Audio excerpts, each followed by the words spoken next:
Hello, everyone. I'm Francine, and we are here today to talk about nourishment in the frame of my program Reconnect, where participants write a letter to each other following a monthly theme. And so for this month, our theme is nourishment. And I thought that I will bring to you Toni Boyette, who will be my guest for our conversation today. Because when I think of nourishment, I think about food and warmth and woman of heart, and Toni comes to mind. So Toni spends her time in between Maryland and Los Angeles, and she has a very rich background and has done many things throughout her life. And today, Toni is focusing on food and the elements of food, connection, and writing. Her goal is to build community while nourishing our whole selves. And I love that description. Toni has created Toni's Table, and she will talk more about it with us. And I am very happy to have you today, Toni. Hi. Hi there, Francine. Thank you for having me. I'm so excited to be here. I love what you're doing with Reconnect, and I'm just really honored to be part of the conversation, especially Thank when it you. comes to food and nourishment, though, because Right. especially I feel like as I get older, nourishment becomes just as or more important in so many instances than food itself. That's Although we right. still love the food. Yeah. Yeah. So So most of us, when we think about nourishment, we will think about food right away. And we are in a culture where our relationship with food is, I think, a little tricky or a little narrow. And both you and I have known and lived in different cultures and different countries that are actually very food oriented as a ground for building a culture and community, which I don't see that in the US. Oh, Food has a lot of, like, there's bad food and good food, and there's so many diets and so many things, you know. Um, so, what do you think? And that will be a big question, but what do you think about nourishment in terms of food in the time and culture we live here? oh gosh. I What say that question again. What do I think about the what go ahead. right, food, the relationship between food and nourishment. So I think there are two levels here. There's the basic, like almost the theory, right? The ideal about Yeah. food and nourishment. And then what do we have here? And what, Oh yeah. my God. Okay. So big picture, the Japanese term koya ni skatsu comes to mind, which means life out of balance. Mm, And I really feel like in this country, great as it is in so many ways and not so great in other ways, um, we're really out of balance when it comes to food. I mean, you touched upon it in your intro talking about, we've got these diet cultures and foods that aren't really foods, right. whether you're pro or anti-GMO. Um, I think about the fast food culture and even not even just the restaurants or the takeaway shops, but what you can Yes. go into the grocery store and buy something that's already done and you don't have to connect with anyone else. You don't have to talk to anyone. You can just order online and go and get it. So, in terms of the biology of food and nourishment, where it's almost a class issue in some ways, Mhm. and a race issue in terms of what people have access to. And not everyone has the access to the same thing. I mean, we all know this. And that's just obviously going to deplete someone's ability to get, I'm talking about basic nourishment when Yeah. it comes from food. Um, our school, oh my God, our public school programs and what they're feeding children in public schools, and then wondering why there are so many issues with Mhm. kids with behavioral problems or illnesses and allergies. We are just really out of balance. And you know, I don't want to, well, I guess I do want to be ringing the alarms and Mhm. saying, we've got to look at this. Um, but that's part of, at least in my life, and in the life of my kids and their friends when they were growing up, I really spent probably too much time making sure that that connection was very authentic, was not just healthy and delicious, but there was a space for, how can I put it, a space for them to understand the difference between real food versus processed versus what's easy versus what's cheap. And, eh, we've just come such a long way. So we've come such a far way Right. from, you know, basic nourishment of what food is supposed to give us. We've tried to turn food into a convenient That's right. commodity. Yeah. That's what we as consumers have done, or we've opened ourselves to be. And then corporations, the capitalist side of it, has tried to turn food into a strictly a profit Right. driven, commodity. And Right. it's not good for anyone really. Right. Um, That makes me think. I just listened to a podcast and I will not remember the name. But the guest was saying, let's build not a culture of commodity, but a culture of community. And it's exactly that, right? And I really like um, the way you highlight this disconnection and this it's almost like the desert, right? Like this lonely depleted ground of the fast food. And as you say, it's not just the processed fast food restaurant, but like we eat fast, right?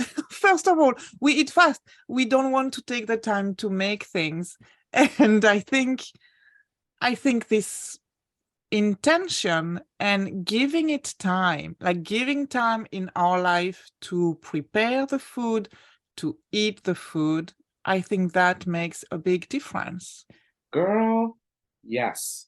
All right. So I have to say, you struck a chord there. Mm. And I feel like I know I'm not the lone, you know, Bedouin in this particular desert, but yes, we eat fast, especially, well, again, I think I'm not trying to sound like a cultural elitist. I just swear, I think it's the United States. We eat fast in the United States. We just inhale it. But here's the thing, because I was raised by an immigrant mother and then, lived the first part of my life in Italy, I eat so slowly. Oh, wait, I have to tell you. Okay, it's a quick story. My mother, I don't know where this came from. She passed away when I was very young, but she would sit at the table and watch me eat, and she would count, and I had to chew 32 times every bite. I mean, so I eat really, really slowly. And people are amazed by how slowly, and I couldn't rush if I wanted to. I could not rush a meal if I wanted to. But then I've started noticing, wow, people really inhale their food.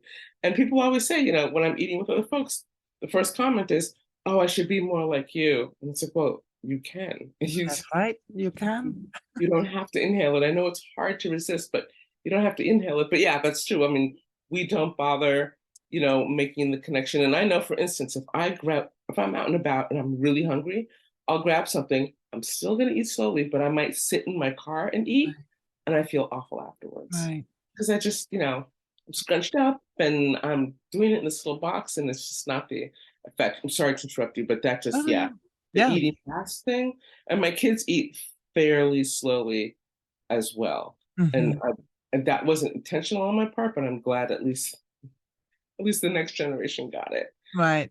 And Yeah. yeah, it's no way to nourish oneself to inhale things like that. And you miss out on all the other areas, which I know we'll get to, but all the other areas in which eating, the act of eating and feeding ourselves can nourish, the other levels, or as a friend of ours, McKenna, would say, the other planes of Mhm. ourselves. Right, that's right, exactly. And so last month in Reconnect, we explored the theme rest. And that really brought up our connection, our relationship with time, right? And I think it's the same with nourishment, and that's what we're talking about. How, like, what do we fill our time with? And we don't have to fill all our time with something, which is very key. And to take the time to make food and to eat, I think it's a two parts process.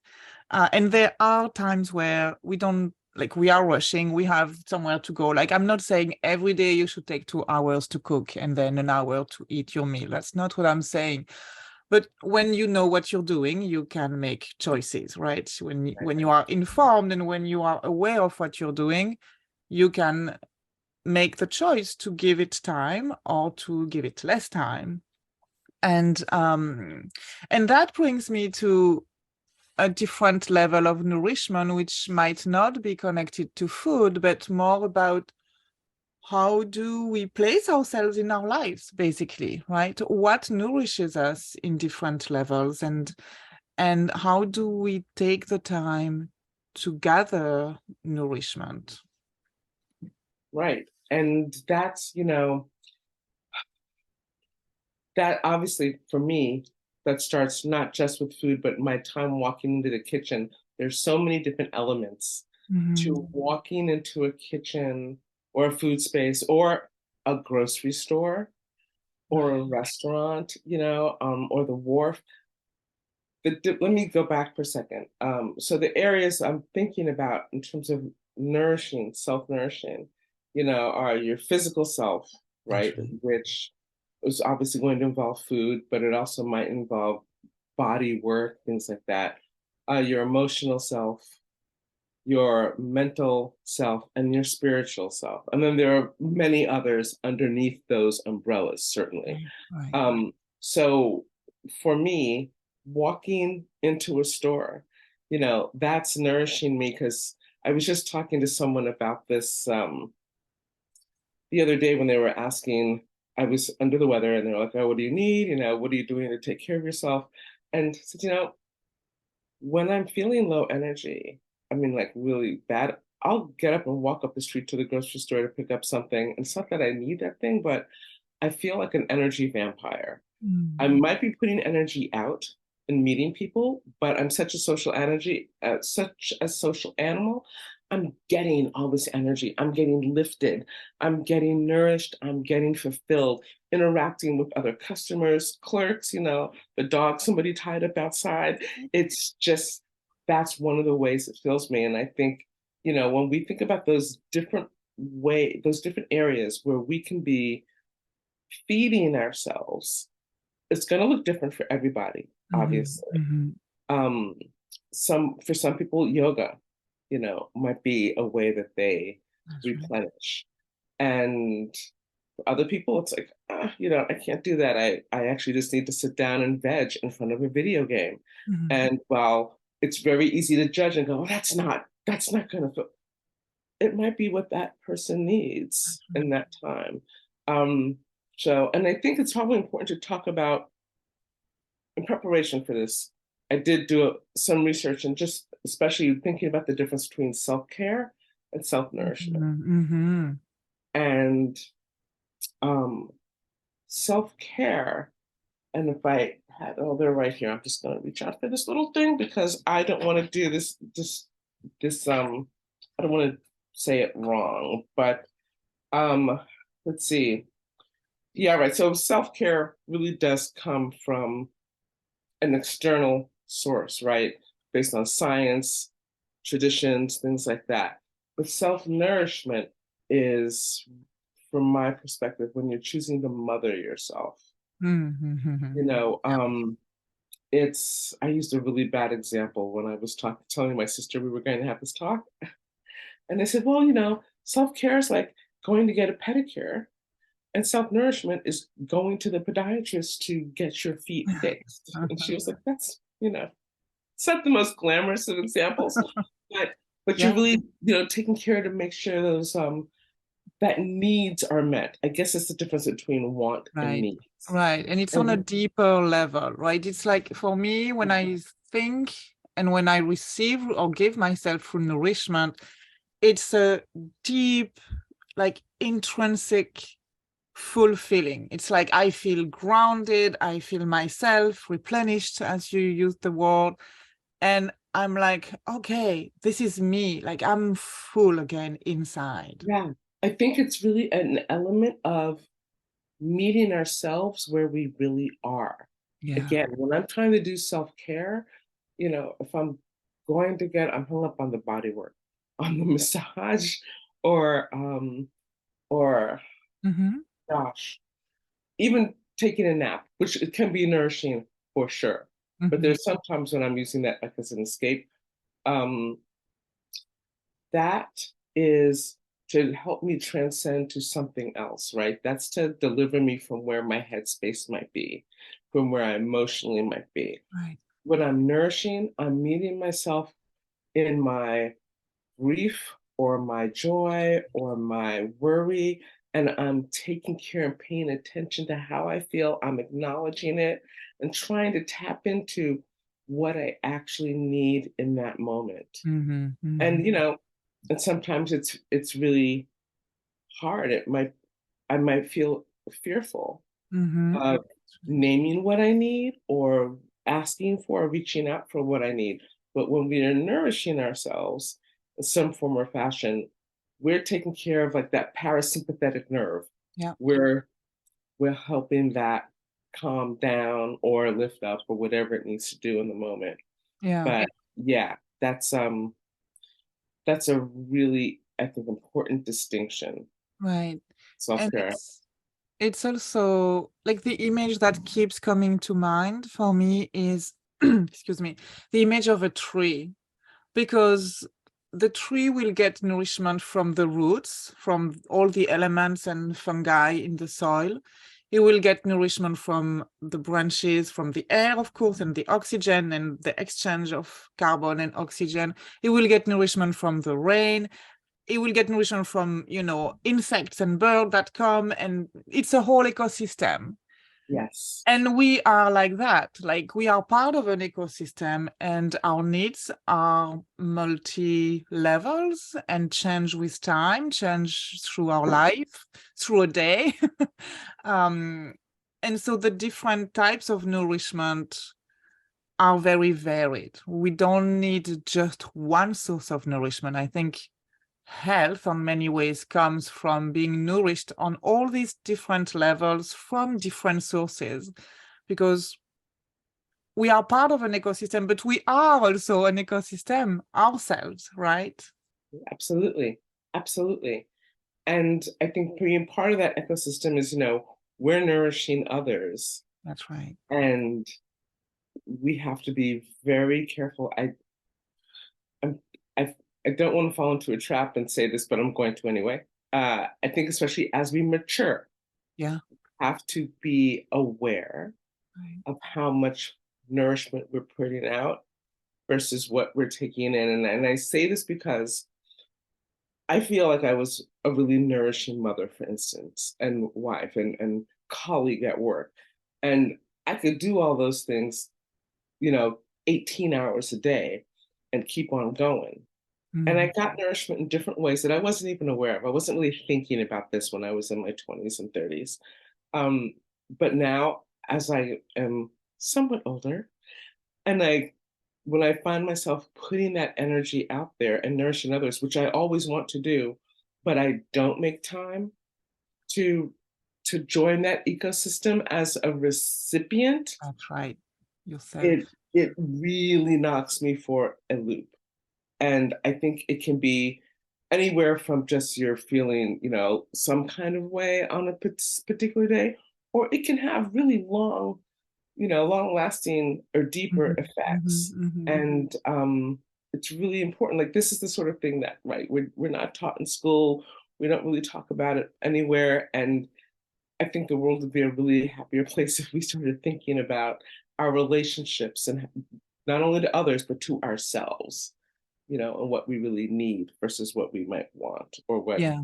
we're told we want by Right. Right. consumerism. Yeah. And then so that means that we have to recognize the signs of depletion, right? We have to recognize when we are not nourished ourselves, because you cannot give from an empty well, right? It is, Exactly. you cannot. Exactly. And you can even, so it's also like, ideally you give from your overflow. You don't give from the bottom of the well that you keep just, you know, high enough to function, but you fill yourself up and then you give from what is overflowing. And again, that is like, in the reality, it is most likely not like that all the time, right? Right, right. You But read my mind. to stay in touch with that concept, I think really helps us have a sustainable connection with others and with ourselves, right? Absolutely, absolutely. And you read my mind. I was going to say there are times when you're taking care of someone else, right? When whether it's a sick friend, a spouse, a family member, a newborn, where you're going to be giving from a place of lack, Right. and it balances out. But I think as women, we also, whether we're conditioned or we naturally do this, I don't know, but we give often from a very empty or nearly empty vessel. And it takes courage. I think it takes a lot of courage to either say, I can't, right now, this is not good for me to be the nourisher. I need to be nourished, or to reach out and ask and say, I need X, Y, and Z right now. I'm claiming this, not even Yes. a need, I'm claiming this. I know that's been a big practice for me, and I'm still, learning to do that. Mm-hmm. And I've, in terms of figuring out what nourishes me, and it's so funny that you had reached out to me, because I had just done this. Well, no, I created this little exercise, and I haven't posted it yet because this, I want it to be phenomenal, and I don't think it's gotten there yet. Fear, hello, fear, anyone? But I'll try to keep this short. Basically, I was here in LA. I was sitting down to do some writing, and as I got set up, we had an earthquake. I was like, all right, I'm not doing that today. I just, was a little freaked out. Next day, sat down to do it again, same time, another earthquake. I was like, all right, I'm done. I want to go bake something, buy something, or binge something on Netflix. And I thought, those are bad coping mechanisms. I mean, baking's not bad unless you're just baking and eating it all. So I thought, well, what is it I can do that's a better coping mechanism? Let me go through the rest of the alphabet. And I just went through and thought, A is, go eat an apple. D was hang out with my dog. Y was yoga. And I just came up with something for every letter in the alphabet. And then and this was 4 or 5 years ago.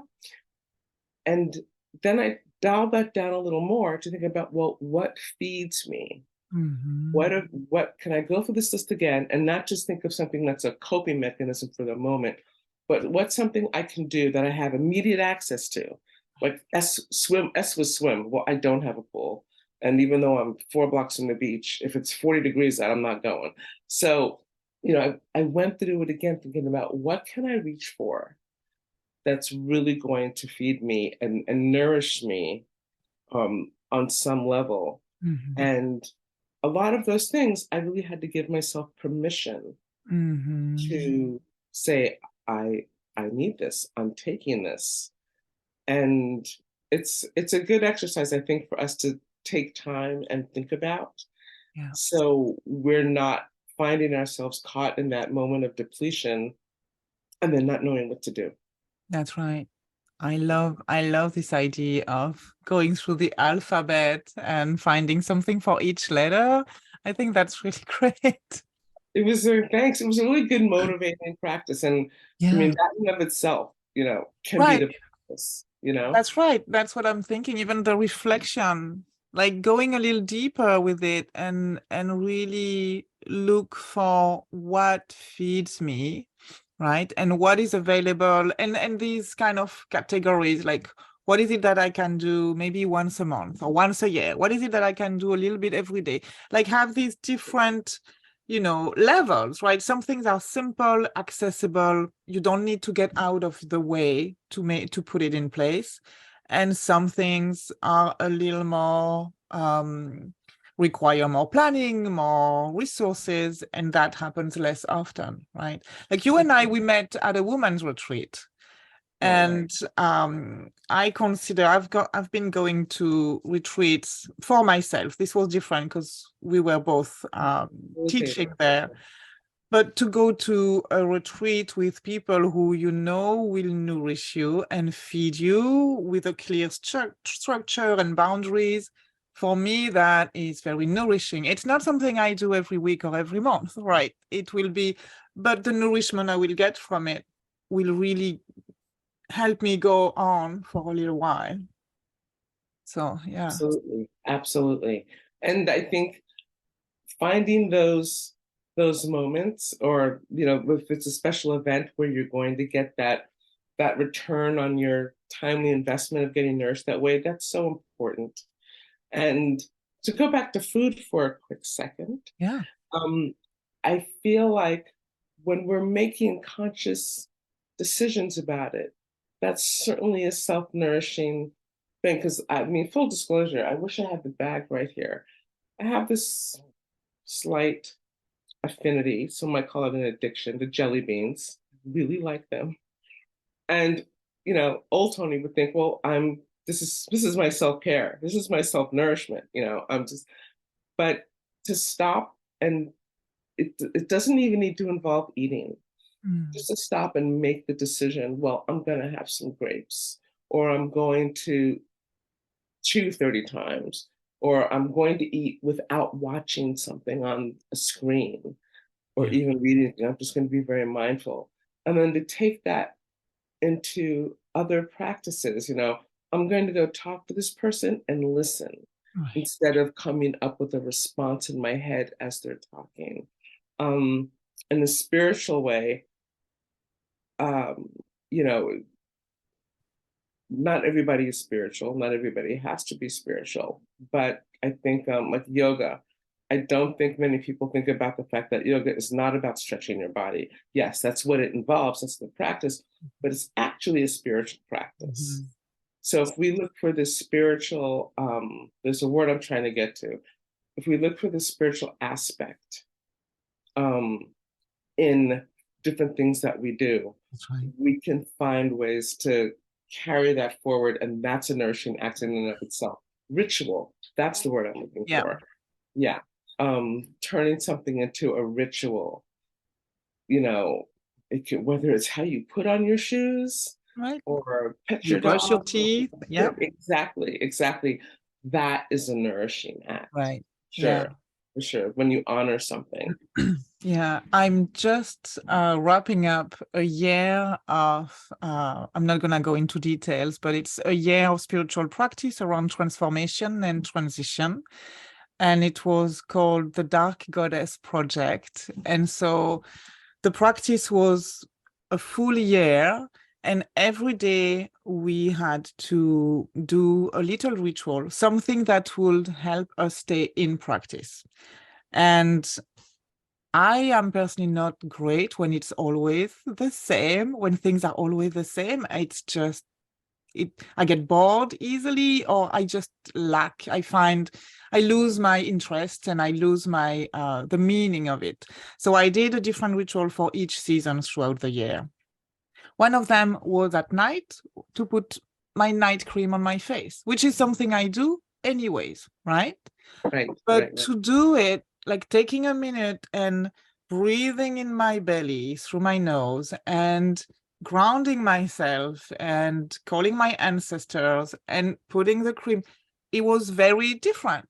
It's the same act, but my attention and my intention, which is for me what makes a ritual, were so specific and focused that I could integrate it, and it felt very nourishing and very meaningful. I think there's also a sense of meaningfulness in something that is nourishing. And it is because, as you just said it, in the examples you gave, like listening to someone without having an answer already turning in my head, right? Or being more present. It's really the quality of our presence. And again, the time, and it doesn't mean it has to take 25 minutes to put Oh, my cream on my face, right? It's just like in these few minutes, I am fully present to what I'm doing. And it has no external goal. It's for myself. absolutely, absolutely. And Nick, you're so right when you say it doesn't have to take, a set amount of time. There's no Right. rule. When it comes to this, to nourishing ourselves, there's no one way, there's no set way, there's no rule. It depends on, we're all snowflakes, right? We're all very individual. Mhm. Um, I find that if I think back to certain periods that I didn't know were nourishing periods, but I would sit back and meditate or reflect on them, that in and of itself Mhm. Mhm. replenishes me. And it's I'm thinking of all kinds of examples, but and I could go down that deep rabbit hole, but just doing that, thinking about when, wow, and you mentioned thinking about the ancestors, and there have Mhm. been times when I've felt their presence very tangibly, either personified through other people who are actually here, and just to think back to those interactions and realizing, oh, in that moment, I was, or I and the people I was with, we were wealthy. We were absolutely dripping in wealth with Mm. connection and love and respect, and we were getting nourished through our interactions. Right. And you may not realize it at the moment. The moment you think you're having a good time or a relaxed time or entertaining, but you're really, you're getting fed. A different example is, oh my gosh, okay, sometimes it comes in the most unexpected and fun ways. I went to see a woman perform. Her name is Ayana Gregory. And we go to this club to hear her, and my best friend and I, this is years ago. And her father introduced her. Well, her father was the late comedian Dick Gregory. And if you're not familiar with Dick Gregory, look him up. But he was an activist, a Black activist, and comedian.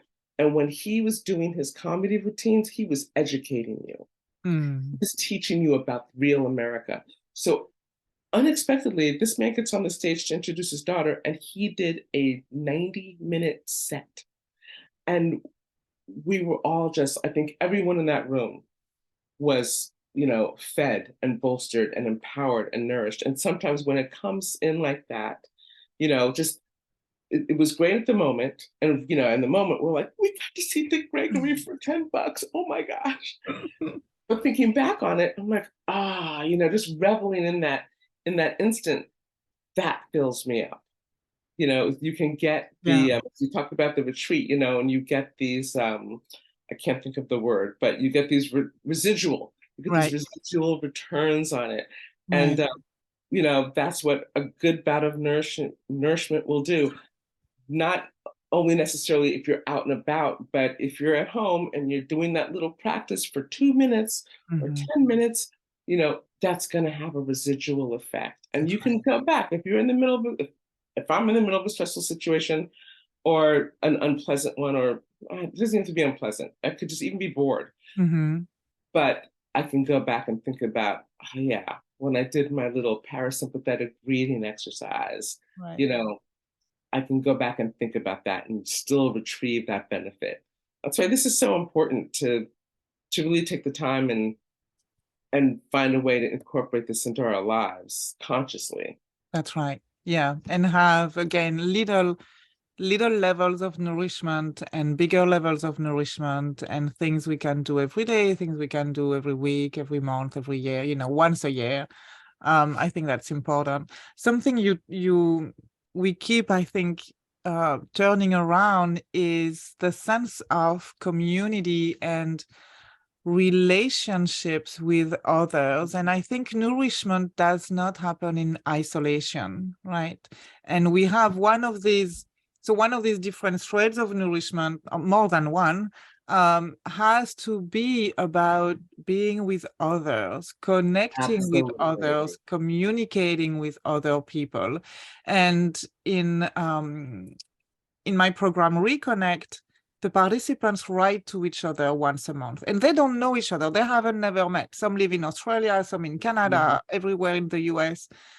And just to write, to have this connection from human to human, right, is so nourishing, because even if we don't know, we have the same systems in ourselves, right? And emotionally we connect, even if we are very different, even if we have a very different life. And that's what you highlight with Tony's Table, and your sense of sharing food, not just for the food itself, but for sharing community, for sharing each other's presence. Exactly. Sharing an experience with each other. To go back to that show, we all had this common experience, and we all were talking, strangers were talking to strangers. And when we can do that on a more intimate level, you're absolutely right. We don't, all acts of nourishment are not solitary endeavors. We really need, I mean, we're social animals. We really need that connection. And it's interesting, you see all these things on the internet where you find people you'd expect to hate each other, you know, doing acts of kindness for each other, or building bonds together. And that really is what inspired Tony's Table, is the fact that I've grown up in so many different kinds of social structures and cultures, and so many different kinds of cultures, that I've often been the other. And it's just because I'm fairly simple. It never occurred to me that, like, oh, I can't be friends with this person because we're different. It's more like you find out what you have in common, you find out the differences you want to explore and celebrate. And that's a really critical part of our well-being. And I think people are actually hungry for that. Yeah. They're actually hungry for that. Even if it's someone whose position they might, let's just say Democratic and Republican, even if they're on opposite sides of the of a spectrum, you can always find some common ground.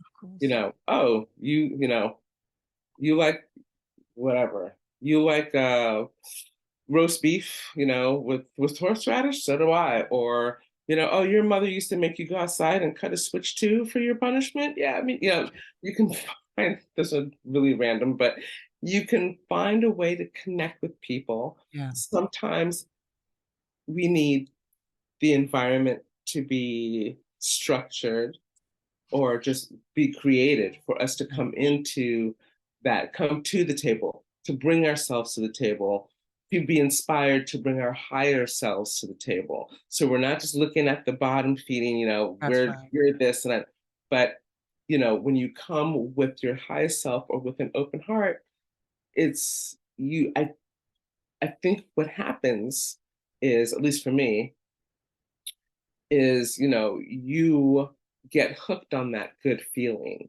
Because who doesn't want to be nourished? You know, who doesn't enjoy when it's genuine, when you're genuinely being fed on some of level? That's right. It's so seductive and enjoyable to connect with someone like that. And people just really need to be given the chance to do that. They just need to be given the invitation, and most people will come. And you start off with a base level, like, yeah, come to dinner, it's gonna be bomb, the food is gonna be great, people will come for that, but they leave with, this, not only this connection, but this desire to keep the connection and to experience it again. They've sort of stepped up That's right. to something else. So you really give people that full experience of nourishment, because they come thinking like mostly about the food, which is great.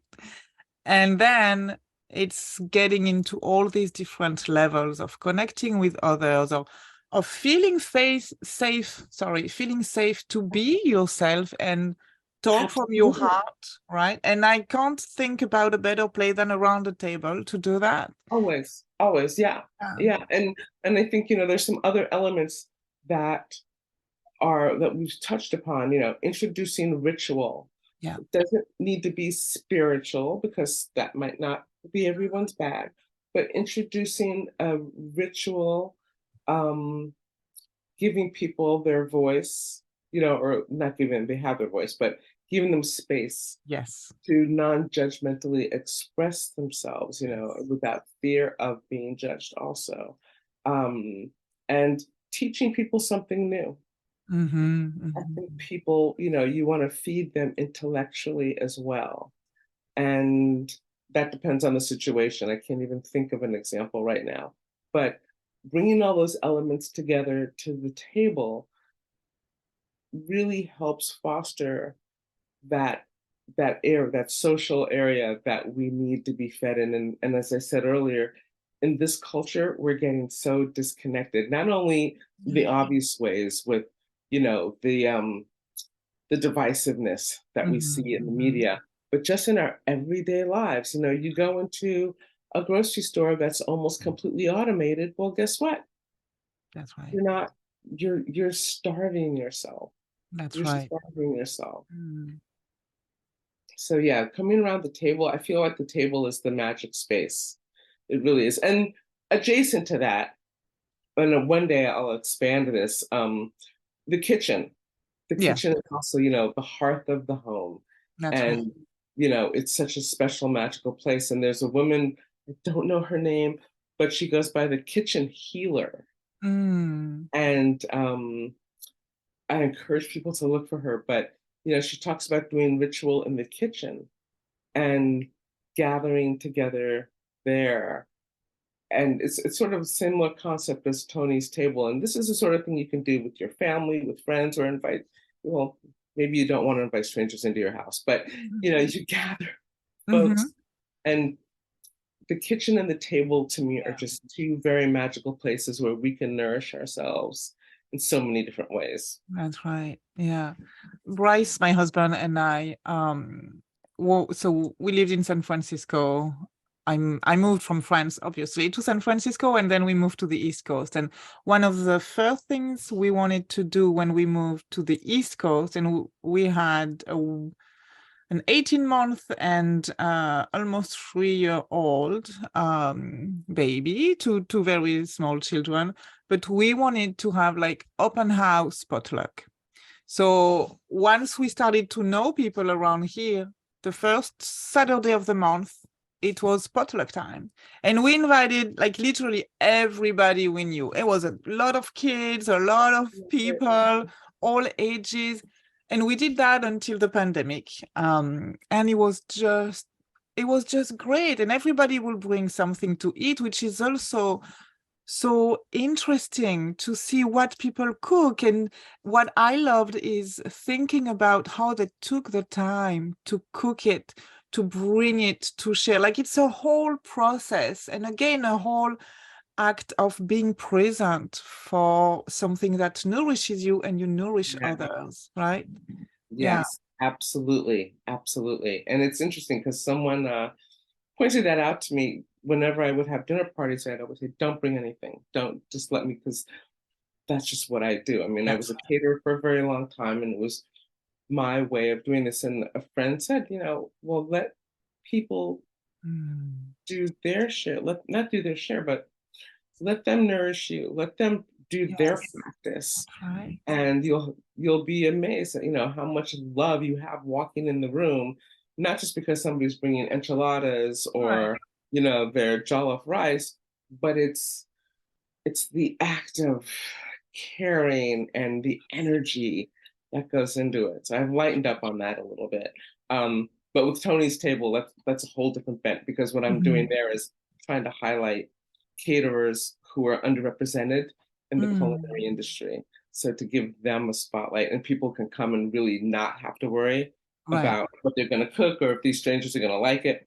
But no, I think what you're talking about, doing the community potluck, the friend potluck, that's a huge act of people nourishing each other, and just it makes me feel warm just thinking about that, because it's such a great ritual and practice to do on a regular basis. Yeah, and I do think it's like I don't see that in this culture, North American USA culture, and I do think it's one of my gifts of being French, right? Is that things like that are that's what we do in France, right? Yeah. You go to the cafe with somebody, you're gonna stay an hour and a half sitting there, and it's totally normal, right? Nobody will tell you, "Hey, are you done?" Or nobody will say that, and you just take the time, right? And you meet around food, you meet around drinks, you meet around coffee, you meet around tea, because you know again that you show up in a specific state of mind when you do that, and the other person shows up also with, okay, I am here with you, I am here for myself and for you. And I'm doing a retreat in France in June, and that is what I want people to experience. We're gonna go to the cafe in the morning, we're gonna pick up our fresh croissant from the bakery, go sit in my hometown, and just be there for whatever, 45 minutes, an hour, and just, and when you start your day like that, and like I don't start my day like that every day here, right? It's a specific Right. time.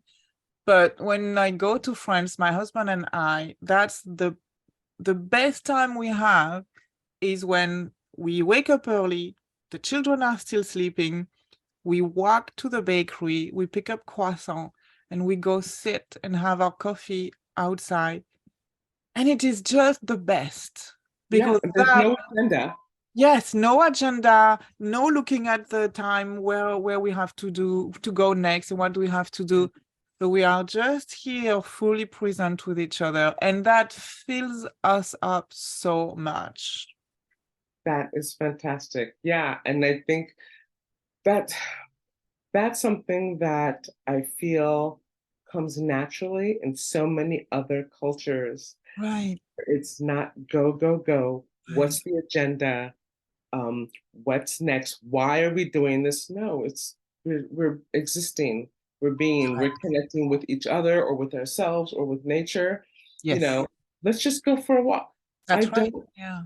I, I know there are some people here certainly that will say, let's just go for a walk, but I haven't come across many of them. Mhm. Um, and even when I think about folks who like being in nature, and I don't mean to make a huge generalization, but it's like it seems like it's a thing. It's like you've got Mhm. to go to your outdoor sporting goods store and get all your equipment and map this event you're going to do, to take this hike or Right. to go on this trail, as opposed to let's just go for a walk and Right. be outside. You know, let's make Yeah. it impromptu and reconnect in that way. And that's something that even I, can do with more of. Absolutely. Mhm. Absolutely. My Right. There's dream, a level of simplicity. It's not a project, but just again, just it's be. just a way of being. It's Yeah. just a way of being.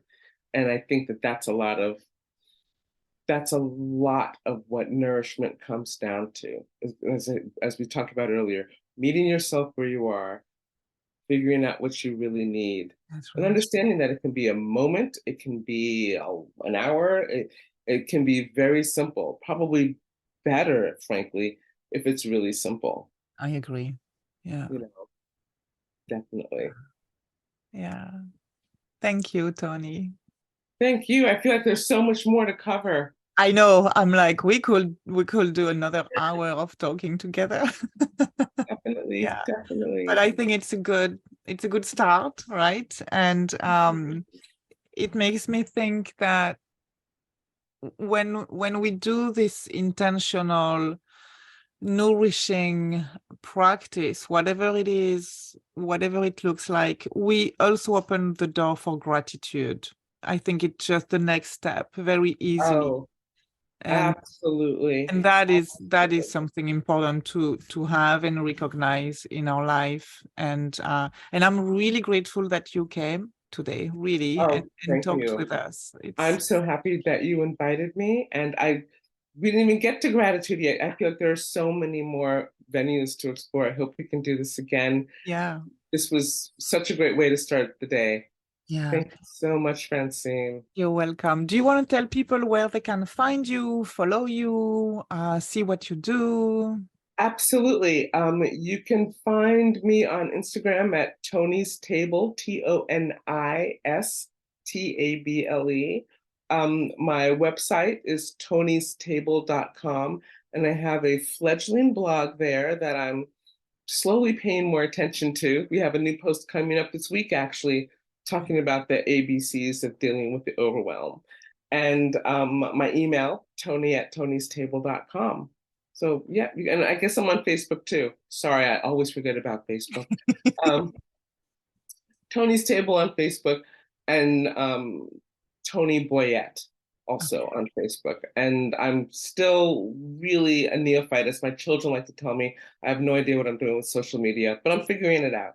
So I'm there. I'm there. Right. Okay. And I will put all the links so people can also find you easily and engage with more thinking and reflecting about food and nourishment. So Yeah, feel free to reach out to me. I would love to hear how people nourish themselves, and and just start a dialogue. That would be great.